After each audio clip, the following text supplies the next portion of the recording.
Saya melihat apapun yang saya dapatkan sekarang itu semua karena pertolongan Tuhan.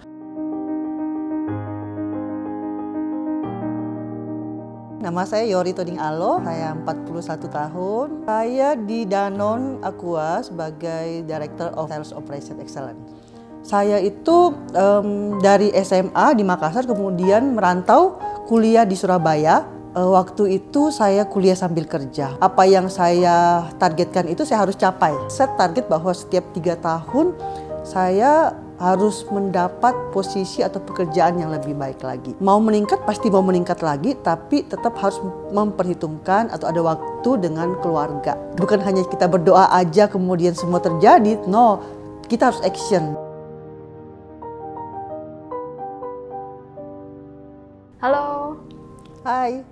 Boleh perkenalkan diri dulu, Kak? Hai, nama saya Yori Toding Alo, bisa dipanggil Yori Alo. Umur saya 41 tahun, of course sudah berkeluarga, 1 suami dan 2 anak, putra dan putri. Saya pelayanan di NDC sebagai core leader di ibadah Living Word dan juga ketua CASER di ibadah Living Word, ibadah jam 9 pagi. Saya di Danone Aqua sebagai Director of Sales Operation Excellence. Sekarang Kak Yori bekerja di Danone Aqua dan sebagai Director of Sales, pasti jalan karirnya panjang ya Kak. Boleh tolong ceritakan nggak Kak, bagaimana perjalanan karirnya Kak Yori hingga bisa seperti saat ini? Wow, itu panjang banget ya. Sebenarnya kalau cerita background saya itu, saya dari desa sebenarnya ya, gadis desa sebenarnya. Latar belakang dari Makassar, tapi kalau kelahiran saya itu jauh dari Makassar. Jadi kalau mungkin ada yang tahu, mungkin saya lahir di Palopo, which is itu 8 jam dari Makassar. Dan apa yang saya dapat sekarang sekali lagi itu di luar apa yang tidak pernah saya pikirkan, apa yang tidak pernah timbul di hati, tidak pernah didengar, tapi Tuhan berikan. Nah, tapi semua itu pasti semua dengan pertolongan Tuhan. Jadi kalau kita ngomong dengan background, saya itu dari SMA di Makassar kemudian merantau kuliah di Surabaya. Dan di Surabaya itu saya sendiri gitu ya. Sendiri tanpa keluarga, ya otomatis hanya mengandalkan Tuhan. Dan puji Tuhan waktu itu juga saya berkos dengan teman-teman yang sekolah di sekolah teologi ya. Jadi memang puji Tuhan pergaulan saya, komunitas saya itu orang-orang yang dekat dengan Tuhan. Dan pada saat saya kuliah di Surabaya, waktu itu saya kuliah sambil kerja. Why? Karena orang tua saya saat itu membiayai untuk kuliah 2 orang. Dan saya berpikir jika saya bisa membantu orang tua, saya bisa bekerja dan saya bisa biayai kuliah saya sendiri. Dan puji Tuhan, saya juga waktu kerja, saya kerja di McDonald's, jadi bukan part time, full time.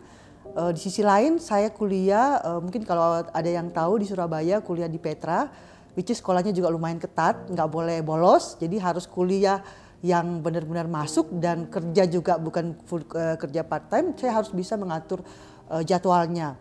Dan puji Tuhan saya ketemu dengan atasan yang sangat baik dan sangat mendukung bawahannya yang mau berjuang. Jadi waktu itu saya bisa mengatur jadwal saya antara kuliah dan bekerja. Dan satu lagi, di saat saya meskipun kuliah dan bekerja, saya harus ada waktu untuk bisa ke gereja. Jadi itu yang saya lakukan, kerja, kuliah, dan satu lagi yang pasti mengandalkan Tuhan. Gitu. Berarti dari muda udah terbiasa atur waktu dan mengatur segalanya lah ya, buat bisa sambil kerja, kuliah, terus ke gereja juga. Nah dulu kerjanya di McDonald's itu kantoran ya Kak, berarti bukan yang di luar kan ya? Dua-duanya, jadi sebenarnya bisa dibilang saya di marketingnya ya. Jadi di marketingnya itu jadi mengatur bagaimana supaya penjualannya bagus, tapi di sisi lain di lapangannya waktu itu juga saya sebagai kalau di marketing di McDonald's itu MC, kalau MC ulang tahun, anak-anak ulang tahun. Tapi saya tahu itu adalah pengalaman yang mengajarkan saya karena dulu saya sebenarnya itu kurang percaya diri. Jadi kalau bicara depan orang saya kurang percaya diri, tapi dengan adanya pengalaman-pengalaman ini membuat saya dapat ilmu untuk bisa tampil di depan orang, tampil bisa bicara dengan baik, apalagi posisi saya sekarang sebagai leader yang memang harus ngelit bukan hanya sesama wanita tetapi banyak pria, dan bahkan pria-pria itu lebih tua dan lebih senior dari saya. Berarti dari muda sudah ada bekalnya lah ya Kak, Ya, makanya sampai ya. bisa sekarang ini. Dan memang mungkin dari background saya juga dulu, saya itu waktu sekolah memang puji Tuhan selalu dapat peringkat yang bagus, dan memang saya selalu punya target dulu. Jadi pertama sekolah targetnya itu harus masuk 5 besar. Jadi kalau umpama pada sekolah itu sampai keluarga saya itu bingung gitu waktu mungkin zaman-zaman SMA gitu ya. SMA banyak anak-anak yang waktunya menikmati hidup. Saya juga menikmati hidup, tapi saya juga punya target bahwa saya harus masuk 5 besar. Kalau begitu saya keluar dari 5 besar, saya harus review nih, ada yang salah nih dengan cara belajarnya kah, atau mungkin dengan waktu belajarnya yang memang harus diperbaiki sehingga saya harus masuk ke 5 besar lagi. Apakah Kak Yori memang dari dulu, dari kecil adalah orang yang berambisi? Bisa dikatakan iya ya. Saya juga baru sadar setelah waktu kelas M3 tuh dites gitu ya. Apakah saya orang apa gitu ya. Kalau ada warna kan ada merah, biru, hijau, kuning gitu ya. Setelah itu saya tahu, oh ternyata saya itu orang merah dan kuning, which is itu dominan dan influence gitu. Waktu kecil sih saya merasa bahwa saya dulu kecil itu orangnya memang sangat-sangat berambisi banget gitu ya, punya target. Jadi apa yang saya targetkan itu saya harus capai gitu ya. Jadi kalau umpama misalnya terakhir saya ingat waktu kecil saya ikut lomba dan meskipun juara 3 gitu ya, tapi itu salah satu membanggakan gitu ya, dan itu membuat saya bahwa wah kedepannya harus lebih baik lagi. Jadi memang kalau lihat dari sisi personality dalam pekerjaan pun sekarang, kalau kita saya mengingat pekerjaan saya dulu dari pertama kali dari McDonald's, kemudian saya udah punya target bahwa after dari ini saya lulus kuliah, saya harus punya pekerjaan yang tetap dan lebih baik. Dan puji Tuhan saya waktu itu dapat pekerjaan, padahal waktu itu saya belum wisuda. Jadi setelah sidang skripsi, tadi saya udah cerita ya saya kuliah sambil kerja. Puji Tuhan setelah sidang skripsi saya dapat pekerjaan dari Coca-Cola, padahal waktu itu saya belum lulus ya istilahnya, tapi udah sidang skripsi. Dan setelah itu saya masuk di dunia profesional yang saya lihat wow, seperti ini ya dunia pekerjaan profesional seperti itu, banyak tantangan, tapi di sisi lain yang saya lihat banyak opportunity juga. Dan after itu saya juga melihat bahwa ternyata pekerjaan itu bukan cuma satu dua gitu ya. Itu membuat saya mengeset target bahwa setiap 3 tahun saya harus mendapat posisi atau pekerjaan yang lebih baik lagi. Dan puji Tuhan, Tuhan pasti menolong orang yang benar-benar mengandalkan Tuhan ya. Tuhan itu mau kita berusaha dan bekerja dan berdoa. Bukan hanya kita berdoa aja kemudian semua terjadi, no. Kita harus action. Jadi pada saat itu saya sih setting target, saya harus berusaha dan memang sambil berdoa. Dan puji Tuhan waktu itu tiap 3 tahun saya mendapatkan posisi yang lebih baik dan pekerjaan yang lebih baik. Dan semua itu puji Tuhan bukan saya yang mencari, tapi saya yang dicari orang. Jadi kebanyakan memang bukan saya yang apply gitu ya, tapi memang Tuhan yang berikan pekerjaan yang lebih baik. Puji Tuhan, keren banget Kak. Tapi sekarang setelah berkeluarga, kan tadi Kakak juga bilang udah punya suami, punya 2 anak. Apakah ambisinya masih sama atau ada yang berubah nggak Kak? Pasti ambisi tetap masih sama gitu ya, tapi memang yang sekarang berubah adalah ada faktor suami dan anak. Jadi mau meningkat pasti mau meningkat lagi, tapi tetap harus memperhitungkan atau ada waktu dengan keluarga. Jadi ada waktu, ada balance dengan keluarga, dengan anak dan suami gitu ya.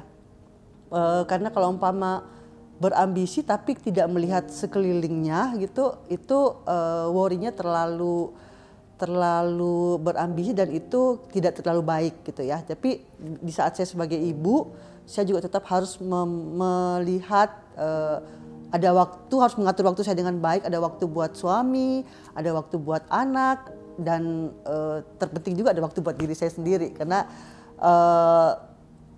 kalau semuanya hanya untuk orang lain, kita tidak menikmati buat diri kita sendiri, Tuhan juga bilang ada waktu gitu ya, ada waktu untuk tertawa, ada waktu untuk menangis, ada waktu untuk menikmati hidup. Jadi saya juga pasti ada waktu untuk me time, ada family time, me time, dan juga ada waktu buat karir. Oke. Oh, tapi tadi Kak Yori sebut juga sebagai core leader, berarti ada waktu untuk core juga ya Kak ya? Of course, itu pasti tuh. Nah ini yang lumayan challenging nih sebenarnya. Pelayanan menurut saya itu penting banget ya. Saya melihat apapun yang saya dapatkan sekarang itu semua karena pertolongan Tuhan. Saya masuk dalam pelayanan terus terang waktu itu juga penuh pertimbangan. Pertama karena saya juga melihat bahwa apakah saya layak melayani Tuhan. Tapi saya sadar bahwa apapun yang saya lakukan sekarang, apapun yang saya dapatkan sekarang ini semua dari Tuhan. So pelayanan saya itu adalah apapun yang saya lakukan untuk menyenangkan Tuhan. Karena saya tahu kasih Tuhan, kebaikan Tuhan, apapun yang Tuhan berikan ke saya tidak bisa balas. Walaupun dengan pelayanan yang saya bilang di core ini, di core leader maupun di ketua ASER, saya merasa itu pun tidak dapat membalas segala kebaikan Tuhan. So saya lakukan dengan sepenuh hati, tujuannya hanya satu, untuk menyenangkan Tuhan. Dengan berbagai kesibukannya Kak Yori, boleh bagi nggak Kak tips untuk atur waktunya gimana Kak? Ini berhubungan dengan time management ya. Kalau kita belajar tentang time management, tidak semua gampang bagi semua orang gitu ya. Saya juga masih belajar gitu ya. Saya selalu setting ada waktu saya. Jadi kalau kita belajar matrix gitu ya, ada matrix yang 4 urgent, important gitu ya, not urgent, not important. Kebanyakan orang itu melakukan yang urgent dan important gitu, which is itu salah gitu ya. Kenapa? Artinya orang itu tidak ada well prepared atau well planning dengan baik. Kalau kita well plan ya, punya perencanaan yang baik, makanya yang pertama yang kita harus lakukan adalah yang not urgent tapi important, which is itu. Contohnya kalau dalam kehidupan sehari-hari kita harus buat plan. Contoh kalau umpama sekarang kita akan melihat kita akan buat target untuk kedepannya, tahun depan, 2 tahun depan, 5 tahun ke depan. Jadi kita akan setting plan apa yang harus kita lakukan. Dalam pekerjaan pun seperti itu. Pekerjaan, contoh seperti tadi saya sebutkan bahwa dalam 3 tahun saya sudah harus punya pekerjaan yang lebih baik. Saya harus punya jabatan yang lebih baik. So, before 3 tahun saya sudah harus prepare seperti apa yang harus saya lakukan di next year, next 2 year atau next 3 years. Jadi memang harus ada preparation baik itu dalam pekerjaan, bahkan saat saya sekarang pun prepare untuk liburan pun, untuk sekolah anak itu pun juga saya prepare. Karena kalau tidak ya tadi hidup orang bahkan itu hanya lakukan yang urgent dan important, which is itu hidupnya sangat-sangat susah, sangat sulit. Yang kita harus lakukan sekarang itu adalah kita buat planning untuk, which is meskipun planning yang kita buat itu nggak 100% terjadi gitu ya. Kita prepare, kita planning, tapi Tuhan bilang kita serahkan ke Tuhan. Jika Tuhan hendaki itu terjadi. Jika Tuhan tidak kehendaki, kita harus buat plan A, plan B, dan plan C. So, dengan seperti itu harusnya jika sesuatu terjadi pada hidup kita, kita bisa go ke plan B atau plan C. Kalau tadi Kak Yori sudah bahas tentang planning dan time management, kita balik lagi ke bahas target. Bagaimana Kak Yori dapat mencapai atau set target yang diinginkan itu? Target yang kita harus set harus challenging ya. Jadi kalau target itu bisa dicapai, itu bukan target. Kebetulan saya di sales, jadi saya ngomong sama tim saya, target itu sesuatu yang challenging. Karena kalau nggak challenging, nggak ada effort, nggak ada usaha kita untuk bisa capai itu. Nah, target itu pasti kita akan hitung ya. Ya kalau umpama di sales ya kita tahu angkanya berapa. Contohnya kita tahun lalu misalnya ya 500. Kemudian kita setting target, oh saya harus tahun depan target saya jadi 1000. Otomatis gapnya adalah 500 ya. Nah sekarang untuk mencapai target itu kita buat building block gitu ya. Apa sih gapnya ini untuk bisa capai target itu? Dan kita set satu-satu. Oh untuk capai ke 1000, oke tahun lalu kita udah jual 500. So kita harus pertahankan 500 tetap harus jualan. Nah set sekarang adalah yang gapnya ini. Bagaimana kita mencapai itu? Apa yang kita lakukan? Contoh kalau tadi saya bilang, saya 3 tahun saya harus dapat pekerjaan yang baru atau posisi yang baru. So apa yang saya harus lakukan? Saya nggak boleh berdiam diri.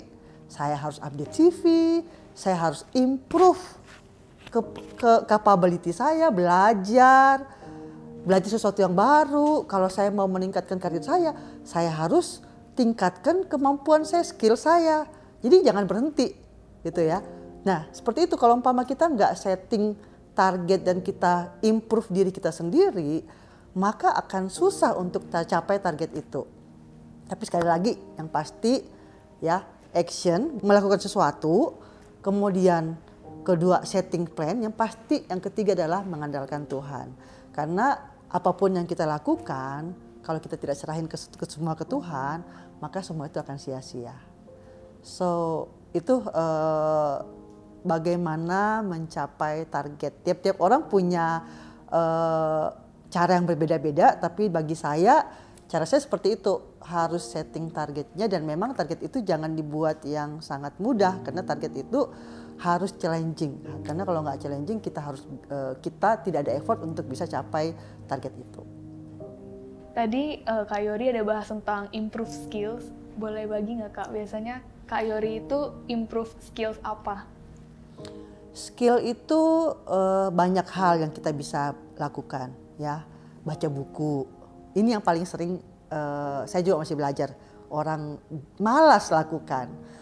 Sekarang apalagi sekarang sosial media banyak. Kita juga bisa belajar dari sosial media. Dari belajar tentang sesuatu. Kalau kita mau belajar tentang leadership misalnya, kita bisa cari banyak ilmu-ilmu leadership gitu ya, memperbaiki diri kita. Kalau kita mempelajari tentang cara-cara untuk coaching, ya kita harus belajar tentang coaching. Jadi kalau saya bilang gimana caranya ya memang harus belajar ya, harus mau terbuka. Harus mau terbuka bukan hanya belajar dengan membaca, kemudian belajar dari media sosial. Belajar juga dari coach ataupun dari teman ataupun dari atasan yang memang punya skill lebih baik dari kita. Jadi jangan malu untuk bertanya dan jangan malu untuk mau belajar. Kebetulan di tempat kerja saya seperti itu, jadi memang kita ada proses development yang kita bisa berikan kepada orang-orang yang kita butuhkan. Contoh misalnya saya butuh ilmu tentang people. Jadi memang saya ditandemkan dengan HR yang memang secara knowledge people mereka lebih jauh di atas saya. Dan kita jangan malu dan jangan malas untuk mau berusaha. Karena kalau kita malas makanya semua tidak akan terjadi. Kalau dari tadi bahas tentang target dalam pekerjaan atau dalam hidup, saya mau tanya Kak, apakah Kak Yori punya target dalam pelayanan? Dalam pelayanan, pasti ya. Pelayanan itu, seperti tadi saya bilang, pelayanan itu yang saya lakukan hanya untuk menyenangkan Tuhan. Untuk punya target, saya harus punya posisi di gereja atau sebagai ketua atau apa, di pikiran saya tidak ada sama sekali. Target saya hanya mau melayani orang lebih banyak lagi. Puji Tuhan jika saya bisa jadi berkat bagi orang, bagi core member saya. Target saya sih, saya pingin multiplikasi core saya gitu ya, supaya core saya semakin berkembang. Tapi di sisi lain, jika core saya semakin berkembang, otomatis saya bisa melayani orang lebih banyak lagi. Dan yang kedua, of course dalam pelayanan saya juga mau, target saya adalah bisa memberikan pelayanan lebih baik lagi ya. Karena saya tahu saya juga belum sempurna, saya juga masih belajar gitu ya. So selain target tadi bisa melayani orang lebih banyak lagi, yang kedua bisa menjadi murid Tuhan gitu ya. Karena memang tujuan dari NDC menjadi murid Tuhan yang semakin hari semakin baik. Tak terasa kita udah ngobrol cukup lama ya Kak. Jadi untuk menutupi interview hari ini, boleh Kak Yori sampaikan sebuah kesimpulan atau penutup untuk menutupi Testifier hari ini. Oke, pesan dari saya, tetap semangat, tetap on fire pada Tuhan, tetap lakukan yang terbaik. Kita bisa set target baik dalam pekerjaan, dalam pelayanan, tapi semua itu yang menentukan adalah Tuhan. Jadi tetap berserah 100% kepada Tuhan, karena Tuhanlah yang menentukan, yang mengarahkan jalan yang terbaik buat kita semua. Thank you and God bless you. This is my story. What's yours?